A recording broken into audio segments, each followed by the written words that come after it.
Salut les amis, j'espère que vous allez bien, c'est le journal du Mercato, avec donc au programme de l'émission d'aujourd'hui 3 informations. On parlera de Gonzalo Guedes, joueur du Paris Saint-Germain.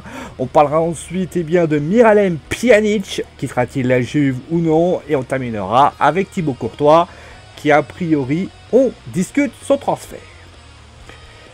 Va-t-il enfin quitter le Paris Saint-Germain? Auteur d'une très belle saison avec le FC Valence, Gonzalo Guedes espère quitter le club de la capitale pour aller justement à Valence où il s'est totalement imposé. Et le recruté, et d'ailleurs Valence lui souhaite le récupérer, mais il tente des offres, mais tout ceci est jugé insuffisant. Malgré tout, le club valencien ne désespère pas et les deux clubs semblent enfin se rapprocher et le transfert devrait se finaliser très prochainement. D'ailleurs l'idée à peu près serait de lui donner un montant assez intéressant avec des pourcentages et bonus, ce qui tournerait au prix demandé. D'ailleurs, Valence espère que le PSG finira par céder, car rappelons-le, sous le coup du fair play financier, le club parisien a très peu de marge de manœuvre et doit vendre pour recruter.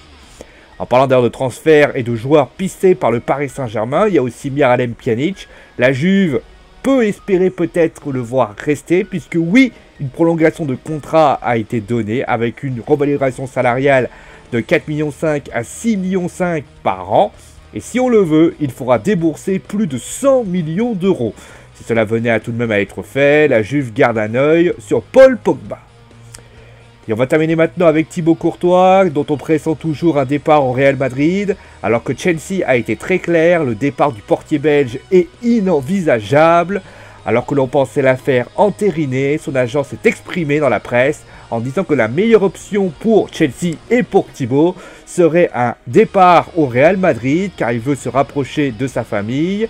Pour lui, un transfert maintenant contenterait tout le monde, le Real aurait son gardien et Chelsea pourrait ainsi trouver son successeur. Donc clairement, là vous l'avez compris, c'est un agent privilégiant ses intérêts plus que celui du club, ce qui est normal. Et justement, la raison peut-être aussi pour laquelle Chelsea est assez réticent et bride à tout va, c'est que le rappel, le mercato anglais se termine le 9 août, ça fait donc 5 jours, difficile de trouver un gardien de talent à 5 jours de la fin du mercato, mais bon, après, est-ce que c'est judicieux de le transférer? À vous de juger. C'est la fin du journal du Mercato, j'espère que l'émission vous a plu, bien sûr, on se retrouvera lundi pour encore plein d'informations, d'ici là, portez-vous bien, gros bisous tout le monde, et bon week-end à tous!